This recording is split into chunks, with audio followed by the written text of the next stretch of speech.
എല്ലാവർക്കും ദീപ്താസ് കിച്ചൻ്റെ പുതിയൊരു വീഡിയോയിലേക്ക് സ്വാഗതം. ഇന്നത്തെ നമ്മുടെ റെസിപ്പി മസാലക്കറിയാണ്. സദ്യയിലൊക്കെ ഒഴിച്ചുകൂടാൻ പറ്റാത്തൊരു വിഭവമാണ്. നല്ല ടേസ്റ്റി ആയിട്ടുള്ളൊരു മസാലക്കറിയാണ് നമ്മളിന്ന് തയ്യാറാക്കുന്നത്. അപ്പോൾ ഇതെങ്ങനെയാണ് ചെയ്യുന്നതെന്ന് കണ്ടു നോക്കാം. ഇതിന് വേണ്ടിയിട്ട് ഞാനൊരു പാൻ അടുപ്പത്ത് വെച്ചിട്ടുണ്ട്. ഇതിലേക്ക് 2 ടേബിൾ സ്പൂൺ വെളിച്ചെണ്ണ ഒഴിച്ച് കൊടുത്തിട്ടുണ്ട്. വെളിച്ചെണ്ണയിൽ തയ്യാറാക്കുമ്പോഴാണ് ഇതിന് കൂടുതൽ ടേസ്റ്റ് ഉണ്ടാവുന്നത്. അപ്പോൾ വെളിച്ചെണ്ണ ഇല്ലെങ്കിൽ മാത്രം ഓയിൽ എടുത്താൽ മതി. ഇനി ഇതിലേക്ക് 3 മീഡിയം സൈസിലുള്ള ഉരുളക്കിഴങ്ങ് ഈ ഒരു വലിപ്പത്തിലുള്ള കഷ്ണങ്ങളാക്കി എടുത്തിട്ടുണ്ട്. ഇതിലേക്ക് ഇട്ട് കൊടുക്കാം. ഒരു ചെറിയ ക്യാരറ്റ് ഇതുപോലെ കഷ്ണങ്ങളാക്കി എടുത്തിട്ടുണ്ട്. ഇതും കൂടി ചേർത്തിട്ട് നന്നായിട്ടൊന്ന് വഴറ്റിയെടുക്കാം. ഹൈ ഫ്ലെയിമിൽ വെച്ചിട്ട് തന്നെ ഏകദേശം ഒരു 3 മിനിറ്റോളം നന്നായിട്ട് വഴറ്റിയെടുക്കാം. ഉരുളക്കിഴങ്ങിനൊക്കെ ചെറിയൊരു ഫ്രൈ ആയിട്ടുള്ള മണം വരാനായിട്ട് തുടങ്ങും. അതുവരെ വഴറ്റിയെടുക്കാം. ഇനി നമ്മളിത് പെട്ടെന്ന് വെന്ത് കിട്ടാൻ വേണ്ടിയിട്ട് ഒരു കുക്കറിലേക്ക് മാറ്റാം.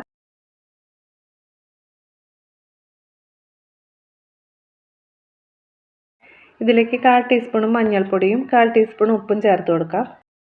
ഏകദേശം ഒരു 1/4 കപ്പോളം വെള്ളം കൂടി ചേർത്തിട്ട് വേവിച്ചെടുക്കാം. ഒരു വിസിലായതിനു ശേഷം അതിൽ പ്രഷറൊക്കെ പോയതിനു ശേഷം എടുത്ത് നോക്കിയാൽ മതി. പാകത്തിന് വെന്തിട്ടുണ്ടാവും. സമയം ഉണ്ടെങ്കിൽ നിങ്ങൾക്കത് പാനിൽ തന്നെ കുറച്ച് കൂടുതൽ വെള്ളം ഒഴിച്ചിട്ട് മൂടി വെച്ചിട്ട് വേവിച്ചെടുക്കാം. ഞാനിത് പെട്ടെന്ന് വെന്ത് കിട്ടാൻ വേണ്ടിയിട്ടാണ് കുക്കറിലേക്ക് മാറ്റിയിട്ടുള്ളത്. ഇനി ഇതിലേക്ക് വേണ്ടിയിട്ട് നമുക്ക് കുറച്ച് നാളികേരം ഒന്ന് ഫ്രൈ ചെയ്തെടുക്കണം. ഒരു പാനിൽ 1 ടീസ്പൂൺ വെളിച്ചെണ്ണ ഒഴിച്ച് കൊടുത്തിട്ടുണ്ട്. ഇതിലേക്ക് 1/4 കപ്പ് ചിരകിയ നാളികേരം ചേർത്ത് കൊടുക്കാം. ഇതോടൊപ്പം തന്നെ ഒരു ചെറിയ ചുവന്നുള്ളി കട്ട് ചെയ്തതും കുറച്ച് കറിവേപ്പിലയും കൂടി ചേർക്കാം. കറിവേപ്പിലയുടെ അളവൊന്നും കൂടരുത്. ഒരു 4-5 ഇതിൽ ചേർത്ത് കൊടുത്താൽ മതി. ഒരു ബ്രൗൺ കളർ വരുന്നവരെ വറുത്തെടുക്കാം. ഇത് ചൂടാറാനായിട്ട് മാറ്റി വയ്ക്കാം. ഇനി നമ്മൾ നേരത്തെ ഉരുളക്കിഴങ്ങ് ഫ്രൈ ആക്കിയിട്ടുള്ള പാനിലേക്ക് തന്നെ 1/2 ടേബിൾ സ്പൂൺ വെളിച്ചെണ്ണ ഒഴിച്ച് കൊടുത്തിട്ടുണ്ട്. ഇനി ഇതിലേക്ക് ഒരു വലിയ സബോള നീളത്തിൽ കട്ട് ചെയ്ത് വെച്ചിട്ടുണ്ട്.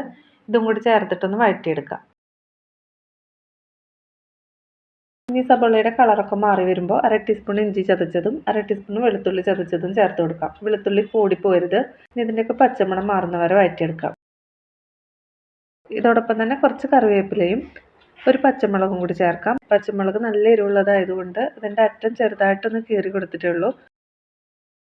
ഇഞ്ചിയുടെയും വെളുത്തുള്ളിയുടെ ഒക്കെ പച്ചമണം നന്നായിട്ട് മാറിപ്പോയതിന് ശേഷം നമുക്കിതിലേക്ക് 1/4 ടീസ്പൂൺ മഞ്ഞൾപ്പൊടി, 1 ടേബിൾ സ്പൂൺ മല്ലിപ്പൊടി, 1.5 ടീസ്പൂൺ കാശ്മീരി റെഡ് ചില്ലി പൗഡറാണ് ചേർക്കുന്നത്. നല്ലൊരു കളർ കിട്ടാൻ വേണ്ടിയിട്ടാണ്. സാധാരണ എരിവുള്ള മുളക് പൊടിയാണെങ്കിൽ ഒരു 3/4 ടീസ്പൂൺ ചേർത്ത് കൊടുത്താൽ മതി. പിന്നെ 1/2 ടീസ്പൂൺ പെരുംജീരകം പൊടിച്ചത്, അതായത് വലിയ ജീരകമാണ്. പിന്നെ 1/2 ടീസ്പൂൺ കുരുമുളക് പൊടിച്ചതും കൂടി ചേർക്കാം. ഇതോടൊപ്പം തന്നെ 1/2 ടീസ്പൂൺ ഗരം മസാല പൗഡർ ചേർക്കാം. പിന്നെ ഇതിലേക്ക് നമ്മൾ 3/4 ടീസ്പൂൺ ചിക്കൻ മസാല പൗഡർ ചേർക്കുന്നുണ്ട്. 1 ടീസ്പൂൺ വരെ ചേർക്കാം. ഇതും കൂടി ചേർക്കുമ്പോഴാണ് നല്ലൊരു ഫ്ലേവറൊക്കെ കിട്ടുന്നത്. പൊടികളുടെ പച്ചമണമൊക്കെ മാറിപ്പോയതിന് ശേഷം ഇതിലേക്ക് ഒരു തക്കാളി, ഒരു വലിയ തക്കാളിയാണ്, അത് കട്ട് ചെയ്തത് ചേർത്ത് കൊടുക്കാം. ഇനി ഇതിലേക്ക് 1/2 ടീസ്പൂൺ ഉപ്പ് ചേർത്ത് കൊടുക്കാം. ഈ തക്കാളിയൊക്കെ നന്നായിട്ടൊന്ന് സോഫ്റ്റ് ആയിട്ട് വരണം. തീ ഒരു ലോ ഫ്ലെയിമിൽ വെച്ചിട്ട് ഒന്ന് മൂടി വെച്ച് കൊടുത്താൽ മതി. 2 മിനിറ്റ് ഒന്ന് മൂടി വെച്ച് കഴിയുമ്പോഴേക്കും തക്കാളി നന്നായിട്ട് സോഫ്റ്റ് ആയിട്ട് കിട്ടും. 2 മിനിറ്റ് കഴിഞ്ഞിട്ട് മൂടി തുറന്ന് ഇതുപോലെ നന്നായിട്ടൊന്ന് ഉടച്ചു കൊടുത്താൽ മതി.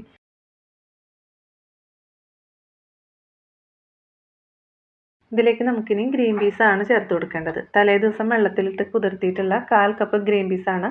കുറച്ച് ഉപ്പ് ചേർത്തിട്ടാണ് അത് വേവിച്ചെടുത്തിട്ടുള്ളത്. ഇതും കൂടി ചേർത്തിട്ട് നന്നായിട്ട് ഇളക്കി മിക്സ് ചെയ്ത് കൊടുക്കാം. ഇനി നമ്മൾ നേരത്തെ വേവിച്ച് വെച്ചിട്ടുള്ള ഉരുളക്കിഴങ്ങും ക്യാരറ്റ് ഇതിലേക്ക് ചേർക്കാം. ആ വെള്ളത്തോട് കൂടിയിട്ട് തന്നെ ചേർത്ത് കൊടുക്കാം.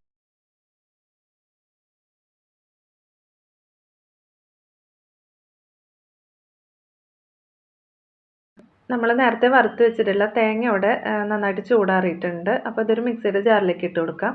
ഇതിലേക്ക് അരയ്ക്കാൻ ആവശ്യമായിട്ടുള്ള ഒരു 1/4 കപ്പ് വെള്ളം ചേർത്ത് കൊടുക്കാം. നന്നായിട്ട് നല്ല പേസ്റ്റ് പോലെ തന്നെ അരച്ചെടുക്കാം. ഇനി ഈ അരപ്പ് ഇതിലേക്ക് ചേർത്ത് കൊടുക്കാം. ഇതിപ്പോൾ കുറച്ച് കട്ടിയിലാണ് ഇരിക്കുന്നത്. ഇതിൽ കുറച്ചുകൂടി വെള്ളം നമുക്ക് ചേർത്ത് കൊടുക്കാം.